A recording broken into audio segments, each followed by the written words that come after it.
it's me, Renee. I'm back. So today I'm here for the basic, well, not basic, but probably one of the most common tags, the end of the year book tag. So it's kind of like, are they summarizing the year and all that stuff?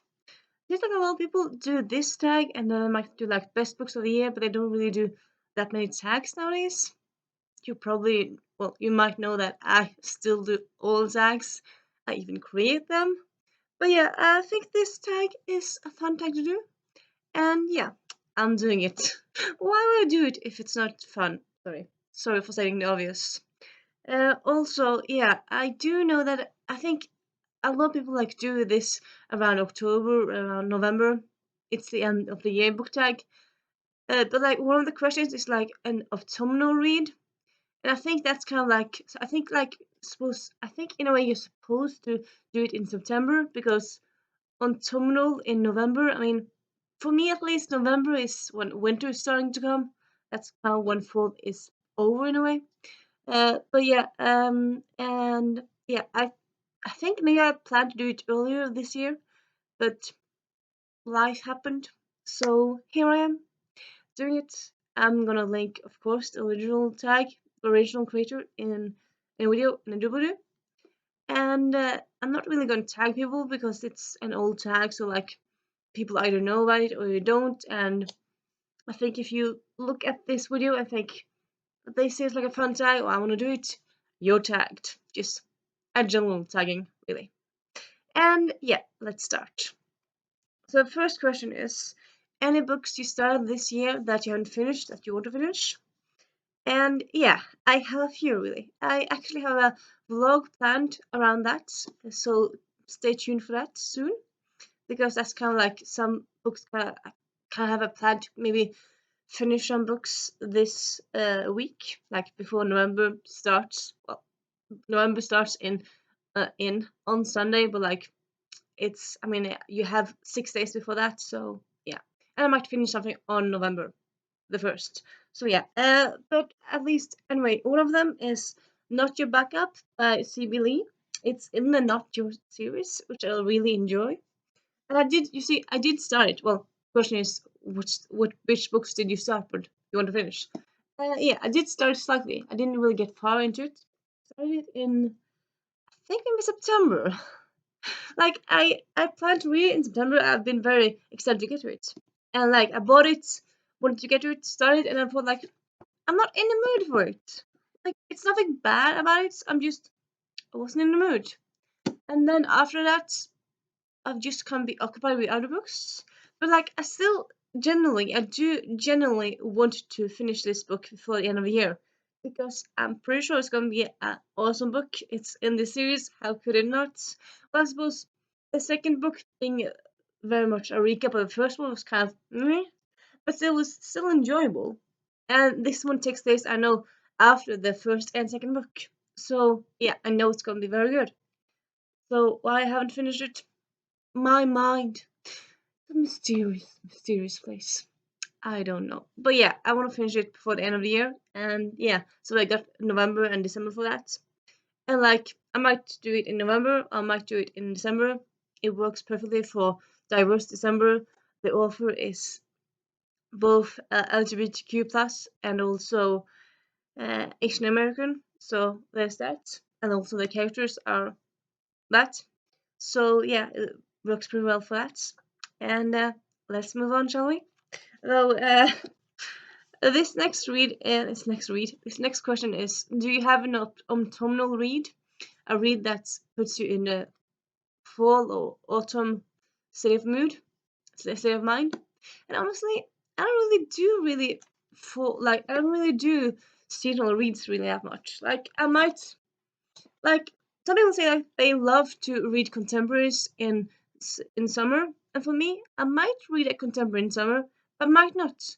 I suppose like if the contemporary is like summery contemporary where the setting is during summer, I'm more prone I'm more possible probable to read it in summer. But I could like read it in like October. I'm not really that fussed about it. And also like I suppose also my other so yeah, I did actually this year I did pick up a summary read. I read it in one day, Case West. I read it in last one of the last days of August. But most of the time, I don't really think about seasonal reads really that way. I don't really do that.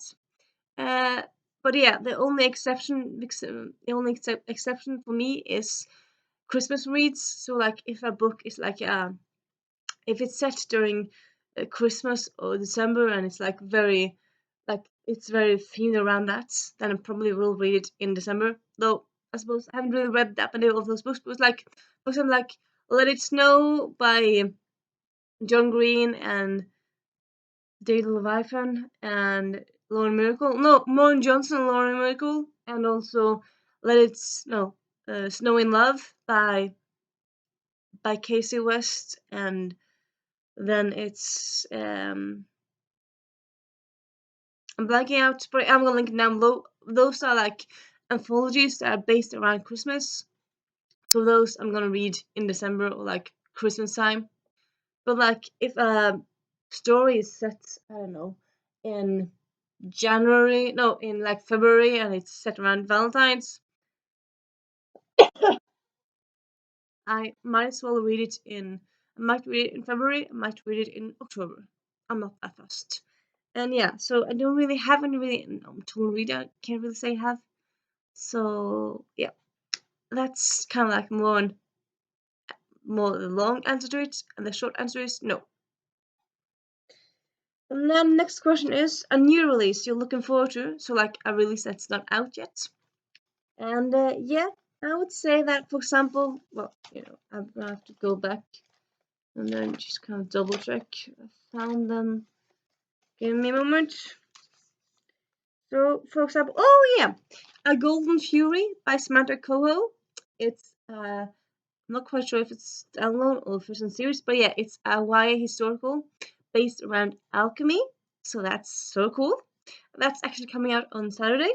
So soon. Hasn't come out, but it's soon. And then also there is The Bright and Breaking Sea by Chloe Neal.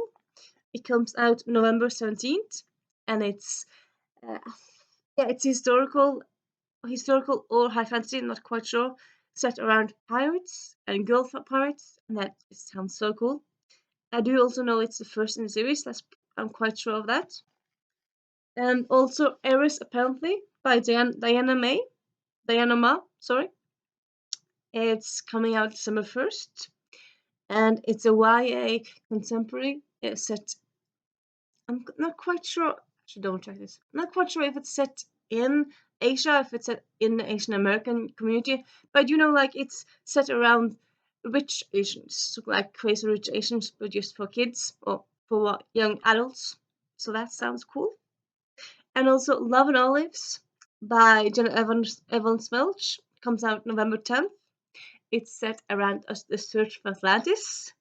It's by Jenna Evans Welch. That was one of the books I thought was meh, but I really loved Love and Gelato.